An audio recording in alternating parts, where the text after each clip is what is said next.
Good morning, Bill. Good morning, Bill. How are you, sir? Doing pretty good. I've got a little shorter day today on this end because Yeah, that's right. I've got school on Wednesdays. Maybe some people may remember from last time around. So I'm not teaching this year, but I still have to drop the kids off and be there early. So Makes sense. Wednesdays are short for me. How about you? Um, I checked Slack before coming on here, which shouldn't have done. So I'm kind of a little bit preoccupied around that. Gotcha. Alice is feeling better, so she's going back to school today, which is Yay. good. And then, yeah, to have 1, 2, 3, 4, 5 calls on the books today, as far as what's coming for today. Okay, cool. So I've just got 2 calls actually. So I'm going to get to immerse myself in some more recorded calls and maybe slide back into this book a little bit. I don't know. It's so good. So good. Yeah, it's you If never I know had, a book recommendation is going to go over, right? You're always like, this is one yeah, of the best books I've read in the last X years. It's incredible. And then the other person's like, yeah, it's pretty good. yeah. So Yeah, you it's just never it's know. hard it's hard for things to live up, especially because there's so many business books, right? Uh, So I kind of to sorry to move my mat. So the way that I deal with that is I'll hear about a book and then good morning, Mike. I know. It'll hit a list, Yeah. right? Because Amazon and Audible have very easy wish list features, and so then like I'll wait for a book to get recommended like 3 or 4 times before I'm like, okay, this is so good. Because like I just been let down so many times about one person coming out and saying like this book is the game changer, and then I read it, I'm kind of like, you know, um, I'm not through with the coaching book yet. I think about 3/4 of the way through. Mm. Um, it's about 7 books that I had to go read independently, like smashed Yes. into one book, right? Because like so Yes. far I've not run into an area that I'm not familiar with. Like I've read about drama triangle stuff, I've read about all this other stuff and everything else like this, but it took me 7, 8 books to get all the stuff that he's covered so far. So uh there's one new section, and you and I will talk about it offline because I don't want to ruin it for everybody.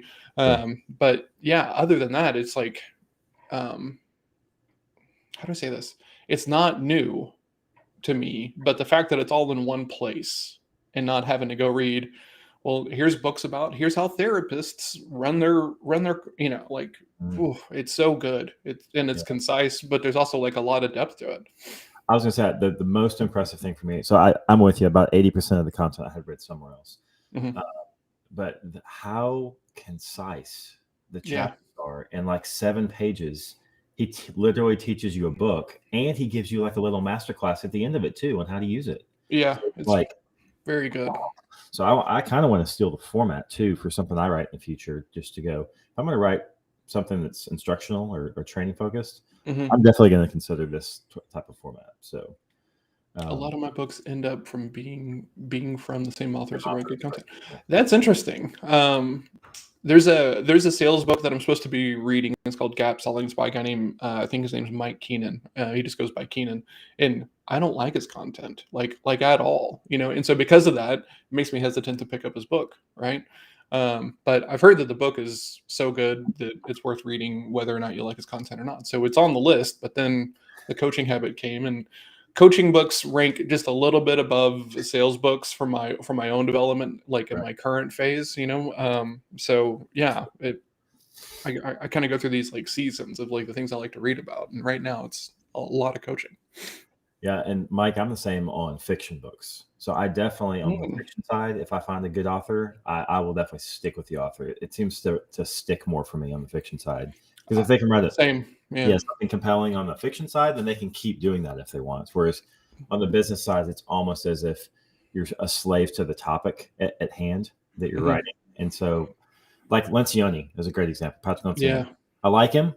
Just some of his books hit, and some of them don't. It's just kind of like, Yeah, it's hard for everything to be a home run though. Like, oh yeah, um, really. Obed posted a new video on Yeah. LinkedIn yesterday, and it's like smashing. Like, it's so good. And I commented, and I was like, "Hey, this is my new favorite. Like, Yeah. this beats up Media Company for me."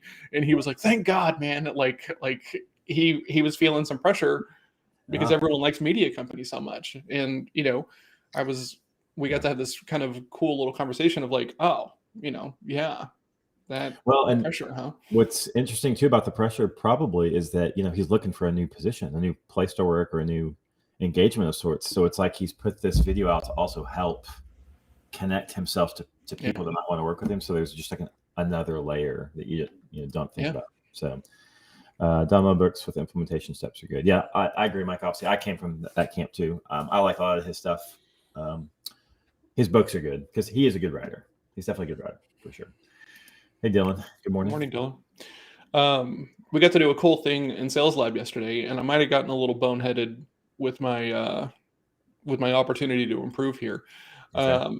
And so, two members of Sales Lab had a sales call together. So they had a networking call, and then they decided, one of them was like, "Hey, I might need this for myself. Let's have that call."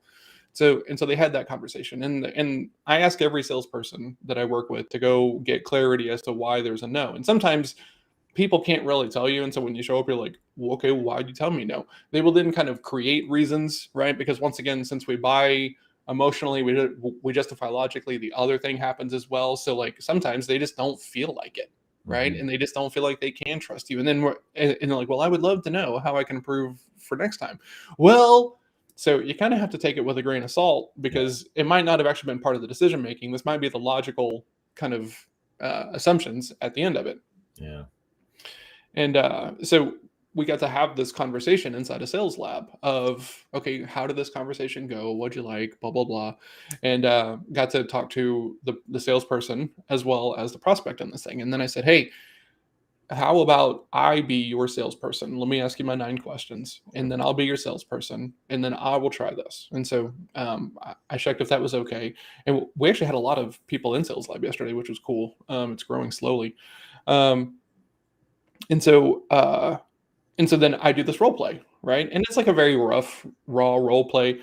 And it's also with a guy who I've done a lot of training with, a lot of practice with. So it's kind of like, the Kung Fu teacher is picking out the most senior student in the room and being like, hey, let's show these guys what it looks like, kind of deal. Yeah. And so that's kind of like what it was, because the guy who was playing the prospect is, a really good friend of mine who's done lots of training, and we worked together on lots of stuff, in the past. So it was cool because you don't always get that opportunity to hear from like a seasoned salesperson why they didn't buy from you, and not in like that, let me take the knees out or anything like that. So that was kind of cool.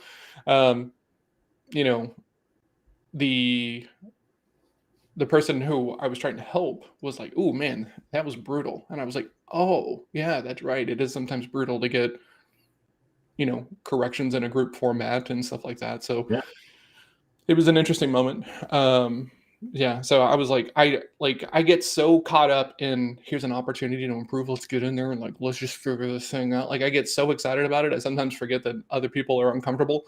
So yeah, that's a thing. That's what did I forget where it was said. Anyway, but basically C's are tough, man. C's can be as much a steamroller as a D can, just the topic.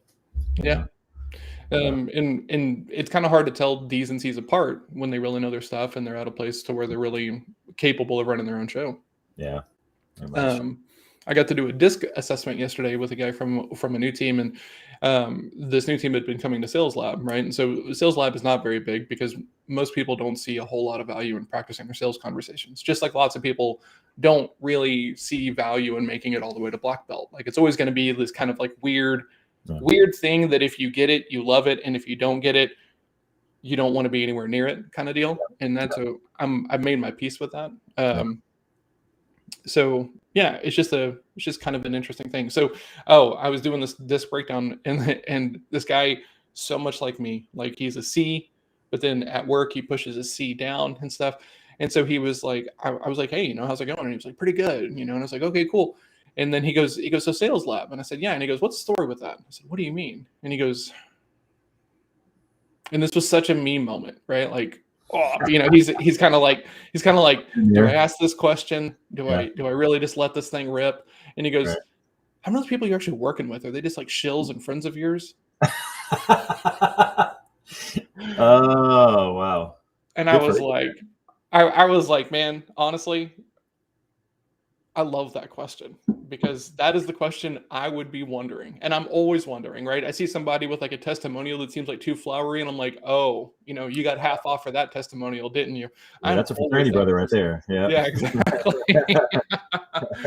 So it was such a a beautiful question because it was like this he just wanted to know, Mhm. and that is so me. I just want to know so badly. And yeah, so that just two interesting moments. And then I got to meet a really cool person in the afternoon yesterday who watches the show and really wanted to come hang out in Sherpa Slack. So Kavitha, if you're watching, good morning. I'm glad you hopped on the Slack. Jake says hello as well. So yeah, so that was yesterday. Today I'm gonna do my kind of morning time and stuff like that. And yeah, nothing too crazy. It's weird to me that it's Wednesday already. Like the week is like moving past me Moving. at a blinding speed. Yeah. Yeah. Yeah.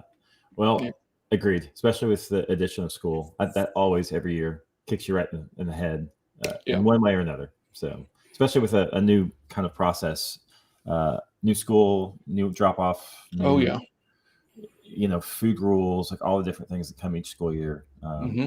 It's so that's essentially what I'm about to do is go drop off instead of stay. And so, whereas in the past Wednesdays, I would, which is kind of nice, right? I was not available from 8 to 3. And I Yeah. made myself available from like 3:30 to 4:30 or Oh 4 to 5, and that was it. So and you'd be today, checking on the lunch break. We talked yep, about that. Yeah. yep. And on the lunch break, I'd check in and stuff. But now I get to just go drop off and be available. So, um, 3 weeks until school, Mike. Wow, September. We'll that's a be able late to start. in That's New awesome. Jersey. Like they normally start further up in the east, like northeast. They normally start like September. So That's interesting. You would think it would go the other way because you winters are so would much it's like harsher. snow and ice, but I think that's just part of life, right? So it's like Hmm. who knows? Who Yeah. I knows? don't know. Interesting. Cool. Well, I mean, that's it. That's it for me. Yeah, man. Pretty much wrap today and make it happen and go do the school thing and figure out what to do with myself the rest of the day. Now I've got plenty to do. Yeah, for sure. Yeah. Cool, man. Okay. Well, that's all I got. You got That's anything all else? I got, man. No, Okay. we'll see everybody tomorrow. All right. Thanks, Dylan. Thanks, Mike. Thanks, Michelle. Michelle. Anybody else? Who'd you say was normally a watcher? Kavitha said that she watches. Kavitha. Kara said that she gets up super early on West Coast time. Okay. Michelle has had some success with changing like the things that she's choosing to talk about on some of her cold calls, which is very, very cool because she was not getting success and now she has some referrals and some traction and things like that. Oh, And so hey. yeah, Good that's job. that's huge, right? When you figure out something that works on the phone and like it removes some of the pressure and the anxiety, and it's not even about trying to force a fit in that moment. It's just like that confidence of like, this is the value I provide, and if it doesn't provide value to you, I'm okay. Tell Mhm. me and let me get out of your way, kind of deal. Yeah, it's like you find ways to enjoy the conversation. Yeah, it's weird. Yeah, well, but it is. It's man, it. It's a moment you cross over. All of a Mhm. sudden, you're like, hey, I kind of like this. I kind of like asking these questions, no matter what. Yeah, and then it's like, oh, just falling into the well. Yeah, Exactly. hmm absolutely. Yeah. All All right, right. man, you got to get out of here because you got to do the school thing. So, Yep. I talked about everything I was going to talk about. So yeah, I'm good to go on my side. All right. Well, let's wrap it then. All right, We'll see you thanks guys later. everybody. So-